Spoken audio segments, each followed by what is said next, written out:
Hey guys, we're back with another episode today for AFI's Cover 7 podcast. Today we have a special guest in Keanu Ebanks, a current Calgary Stampeders offensive lineman in the Canadian Football League. He spent last year as a global player on the practice squad.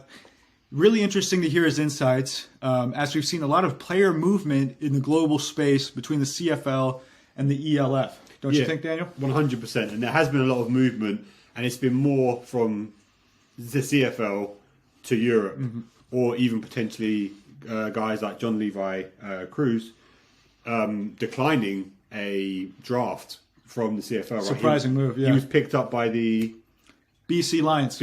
That was it. And he said, no, I'll stay in ELF, which was obviously an unbelievable move, considering that CFL is a professional league. We understand that ELF is now as well. But yeah, turning down a professional, well, it is a professional league. Everyone gets paid, so it's a professional league. Right? Yeah. So yeah, it was just, obviously that was crazy to see. And then we've seen guys like Nielsen come back from the CFL to Europe. They're choosing Europe over CFL. And it's just, it's a bit of a head scratcher considering they, like, on record, they get paid more money, right? Yeah. The minimum salary in the CFL is higher than a good salary in ELF. Obviously, some players in ELF do get a bit more money, and they're able to kind of put themselves in slightly better situations, and they're going to get more playing time and so on. But still, if you want to play the game at the highest level, you would think that they would go to CFL. Yes, and I think the guys like Nicholas Gustav and Steven Nielsen, who were in the CFL, relatively established there, and then came back to ELF, did it for reasons outside football. I don't want to speak for them. They can speak for that themselves. But I think you spend a year or two in the CFL, you realize, okay, I did this. It's time for me to think beyond football, right? Because you can build that more at home, I'd imagine, right? If you're these guys. Yeah, but it also could be a reality check as well, you know. I mean, once you get to the CFL, you realize that, hey, look, I'm not going to be an NFL Hall of Famer. Right, I'm not even going to start in a CFL team. Right, maybe I'll be a good backup. Maybe I'll be a starter on special teams, but I'm not going to be the guy. And putting in all that work for not a great salary. Obviously, it's still good money. You're being paid to play football. That's everyone's dream. But it's hard, right? Playing CFL is really hard. It's like long days, and you're fighting for your spot every day. And so maybe it's just like, actually, I can go back to ELF and be the man. Do you know what I mean? I can play and be the guy. And so, it could just be a bit of a reality check for some guys. And like you said, it's on their resume. I played in the CFL. It'll get you a bit more money in your next ELF contract. Right, you could be the guy in Europe after you kind of check the box in CFL. You see, okay, this is what I am as a pro football player in North America. I'm this level at the CFL. Okay, let me go back to Europe. I think I did my thing in the CFL. Now I can build my life outside of football more, while making some money playing ELF and doing what I love. And being the man now on my ELF team. 100%. I do wonder, though, how it translates. I'm sure Keanu will go into it in detail, but how does the game translate from Europe to Canada? Right? Is there a huge jump as far as like the on-field talent goes, or is it not that dissimilar? That'd be interesting to find out. And for every guy like Nielsen and Gustav, we have guys like Timothy Knoodle who jump at the chance to play in the CFL. Who right after the ELF season, I think the Winnipeg Blue Bombers picked him up. So I think most guys who are kind of still feel like they have a ceiling that they have not reached football wise will make that jump to the CFL. Definitely. But let's see what Keanu has to say. Let's see.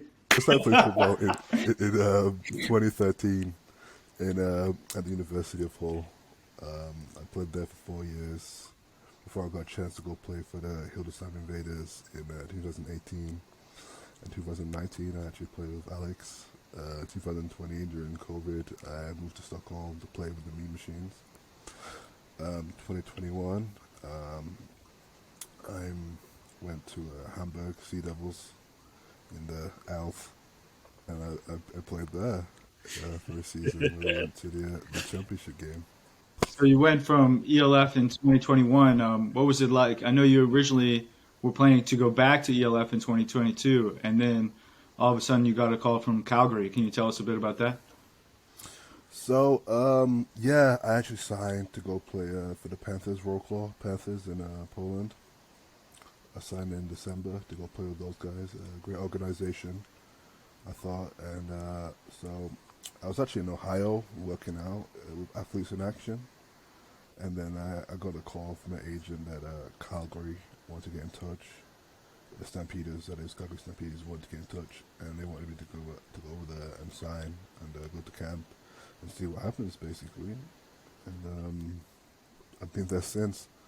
So I signed while I was abroad in Ohio, and then flew home and flew straight to Canada. How's your experience been in the CFO, and how was the? Obviously, you've played quite extensively in Europe now, and you're a bit of a veteran in Europe, so you kind of know what different places offer and how things are set up. I mean, how does the CFL differ as far as like training goes, as far as like preparation goes, and all those things? I mean, it's professional football, so that's first of all. So it's extensive. Extensive. You get there in the morning, you have meetings, you practice, and then you go to meetings afterwards every day, 4-5 days a week. Do you know what I mean? So, and then in between meetings, you go and get workouts. You're going home, watching film. The standard is a lot higher, and what's expected of you is much more. To be honest, you have to be a pro every day. It's not like we can go mess with the practice, mess around. No, it's a lot of focus and a lot of guys fighting for jobs and fighting to win championships, like every team. But there's definitely more. I guess it's more serious than European football, where you can joke around a little bit more, mess around. There's a bit more room for that. What was it like making the jump, like maybe speed of the game wise, from ELF to CFL, where you're going against former Division One, maybe even NFL guys? It's a little. I would say it's definitely faster than European football, but the best guys I've played in the ELF could play in the CFL. I feel like I would have shots. You know what I mean? So the physicality part of it wasn't the highest problem. It was the mental side of it. Also, anything because there's a lot more to process. There's different looks, different blitzes, different things we have to be able to process like very quickly, compared to Europe, where it's like you have 3 protections, just go do it. Do you know what I mean? It's like 12. I think we had like at least 12 different protections, and all of them are slightly different. Do you know what I mean? In Calgary, so you just have to be switched on and then mentally ready for a lot of different things. And then a part of that is like making it instinctual. Like a lot of the stuff I've never seen before. I think it was instinctual for me when I first got there. And as I processed over the year, I really that's how it started to kick in, should I say? Awesome. And you said that the best guys you've played with in Europe could play physically with those in the CFL. They could have a spot on a roster. But recently we've seen quite a few guys either turn the CFL down via the global draft, or guys potentially leaving the CFL where they have a spot. It might not be a starting spot, but they have a legitimate spot on a roster for the ELF. Why do you think that is? Part of it is a lot of it. I don't think is what people were expecting. They were expecting. I don't know. Maybe, I don't know. People think of the CFL. Maybe they thought it was a bit easier than it was going to be. It's not the NFL, so it's gonna be easy. It's not. You walk in and it's difficult from day one. And they give you a little leeway because you are European, especially if you haven't played college football, but you're still expected to be a pro. And secondly, all the Europeans are competing with Americans for spots. It's not the Canadians because we count as like a basically over there. So we're now competing with guys who play D1 football, or a lot of them guys who compete with are coming straight out of the league. Do you know what I mean? At the NFL, so it's not easy. Do you know what I mean? You got to really put that work in every day and show up and do everything outside of it, like film and on your playbook, and that's just a bare minimum because you're competing with NFL vets. Do you know what I mean? It's not like over in Europe where you're competing with overseas. It's not easy. Absolutely. It's not easy. Yeah, I mean the grind of pro football is cutthroat. You know, you see guys in the NFL injured and they're out and bounce to CFL and maybe they don't even last there long. It's a tough business. Um, what was it like for you? The grind of a CFL season, 18 games, training camp before that, day to day, life in the CFL. What was it like? Training camp was tough. I'm not gonna lie to you. To go from training camp in Europe, where maybe it might be a weekend, like a Saturday, Sunday, have a couple trainings, to two-a-days every single day for like almost a month. It felt like it was rough. I was getting to the facility around 7 and leaving at 9 p.m. So it's 12, 14-hour days every day, and I'm just trying to process this new playbook, all these new plays, and it's when you get home, you're not just sleeping. You have to go through the playbook, wake up early to bring people back home in the UK because of the time difference, and then going back to work, back to the grind, and competing with guys who play D1 football, like CFL guys. You know what I mean? Like it's a lot of fun, but camp was tough. Day to day is, I guess, a pretty standard pro football day. I guess you get there, depending, you might want to have a workout beforehand or have a stretch or whatever. You get to the facility, and then you do. You have meetings from 8:30 to around 10:15 most days. You go out to practice 10:45. Practice. You have a little bit of food after practice. Then you have more meetings, and then that's usually where I stay and watch extra film.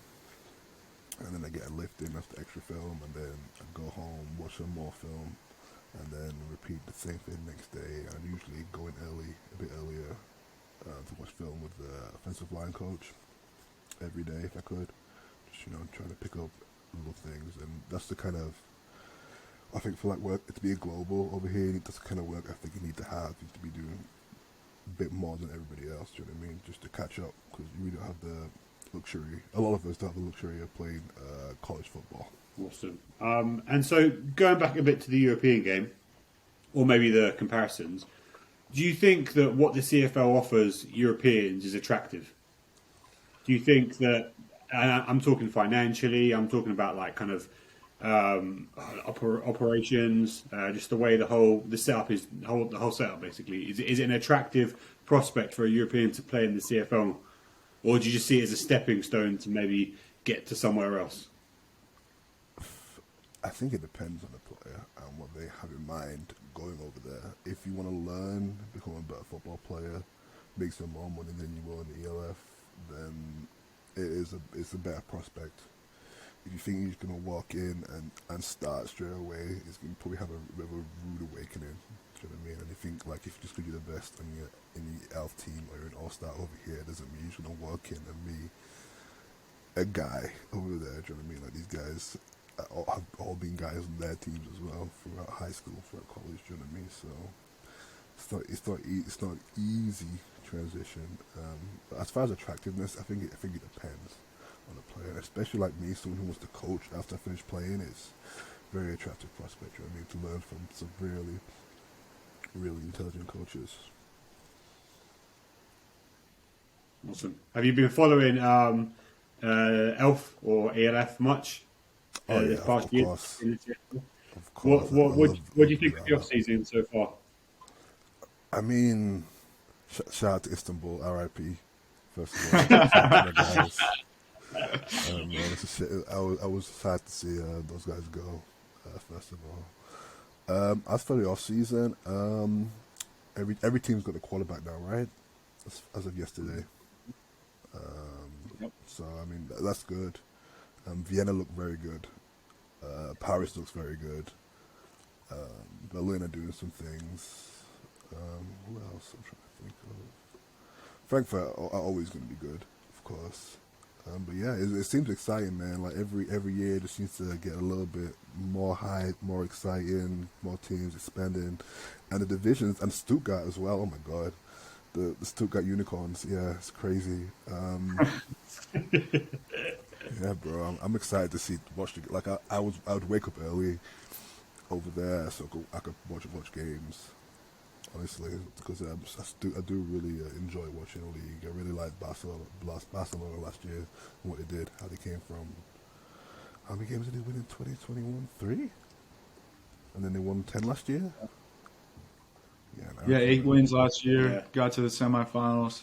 Yeah.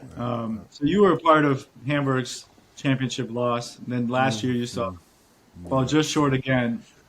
In your opinion, what do you think they have to do to get over the top? Um, well, they've addressed the quarterback position now, so that's good. They can bring Glenn Tunga back and that offensive line back. I think that'll be huge. The defense is amazing, but they've lost Edabali, Miguel Brock, and Justin Rogers now, so they have to find a way to replace those 3 key pieces. And they lost what's his name, Tim Haney, the defensive tackle from Switzerland, so they have to find a way to replace him on the edge. But they got guys still. DC is amazing. Kendrell Ellison is one of the best DCs in Europe, easily. So I think that defense is going to be, they've been number 1 the last 2 years, right? So they have potential to be number 1 again. I think they have guys like Yeboah, Ambrose, Matty. I don't know if they got what to do in the secondary, but they've always got guys and they're a well coached team. So I won't be surprised to see them do well on that side. And now they've got the quarterback. I would like to see what they do at receiver. Maybe get an American this time and keep Glenn, and then I think they do really well. As for getting over the hump, I don't know. We came close. The first game was close. Do you know what I mean? A yard short, right? A yard short of the post, the ball. So I don't know. Last year seemed like Vienna had control. Well, Keanu, you mentioned Glenn Tonga and sort of the British talent out there. We saw J. Albert Jackson, Chris Wedderburn, and Chad Waldron all sign with Cologne Centurions. Can you talk a little bit about the British talent that might make its way in ELF and maybe sort of untapped? Britain's got some guys. Do you know what I mean? Like, you spent some time over here, Alex. Britain definitely has some guys that can play ball everywhere. Do you know what I mean? Look how many guys we have in the league right now. I feel like a British guy that go places make an impact for sure. Do you know what I mean? Like, definitely make an impact. And there's my guy Lewis as well. He just signed for the Paris. Milano, right? Milano, what's that's his it, name? yeah. Lewis Thomas. Lewis Thomas, yeah, just signed. So he's a dog as well. So that's great to see. There's quite a few British O-line now. There's some guys for Berlin, obviously Milano, and Barcelona just signed Ben Dixon, who I know as well. So man, there's a lot of British offensive linemen kind of making the way for themselves. It's just great to see. I just want to see the London Monarchs come back at this point, Alex. To be honest, I'm ready to see those guys and what kind of talent they can put together. And hopefully, it's run by some people who don't have huge egos, so the team can actually be competitive and not just getting guys who are people's guys, which tends to happen a lot all over British and American football. You said hopefully it's not run by guys with huge egos. Is there kind of an organisation in mind? Say again? I said don't do that. No comment. Oh, fair enough. Fine. So, what do you think to establish a new team in London, or in London, I guess, or the UK, out of scratch, like similar to Leipzig Kings or whoever else, is better than maybe picking up a team that's already established? Is that what you're suggesting instead? I feel like the best teams, I guess apart from Hamburg, the best teams are teams that are already established and already kind of got a name for themselves. You know what I mean? I feel like Hamburg's the only team, but they also used to be a team. You know what I mean? But I feel like Hamburg's the only team that's really done that well, and that was basically a lot of those guys were the Elmshorn fighting Pirates in the first place. So I can't really think of it. I guess Barcelona, but in the second year, but in the first year, no, not really. It was like look who went to the playoffs in the first year. It was Wroclaw, Frankfurt, and I guess Cologne as well. So, but look who's in the final. So, and again this year, Vienna, Swaco. I mean, teams that are established. You know what I mean? I feel like they have a better shot at it. So it'd be nice to see like the Warriors and Blitz come together, put some old rivalries and aside and see what happens, and then obviously you get guys from all over the UK because I mean the Manchester just won the national championship in the UK, if I'm correct. So it'd be nice to get some of those guys down, and get some of the talent who don't want to play for three. Do you know what I mean? Like a lot of guys in England who just don't want to play for nothing. Do you know what I mean? So it'd be nice Yeah, to get it those seems guys like down. it seems like the best market to take advantage of right now of what's left in Europe. Right, it's obviously one of the financial capitals of Europe, of the continent, and so it makes sense. Huge population, huge talent pool to choose from. There obviously a lot of sports, and there's NFL Academy in the UK as well, which you could take advantage of. But yeah, for whatever reason, it hasn't happened yet. I think Brexit's the reason, to be honest. And the price of housing guys in London is the other reason. I mean, those are the Yeah, two it's most just a significant money thing, factors isn't right it? now. Yeah. Just a money It'd be thing. nice. It's just you have to obviously you have to start an elf team. You have to invest a lot of money, right? You have to find investors because no team, especially in the UK where there is no professional football anyway. It's different in places like Austria where Vienna and Swaco already had quite a lot of money in the bank, right? Not quite a lot, but a decent amount. And so raising that money to join ELF wasn't too much of an ask. Do you know what I mean? It wasn't out of this world. But if you were to ask a London team or any UK team to finance ELF or joining ELF, like it seems out of this world. And so you need to find big time investors to invest in a league that isn't established, has almost no history of being professional. And so it's just the leap is just so much bigger. And I think that's why we are yet to see a London team or a UK team in ELF. But I know they've been in contact. I know Azuma has been in contact with multiple people in the UK. I know Tony Allen and Patrick Azuma obviously coached, were together in the past, NFL, Europe and stuff. So they've got that connection already.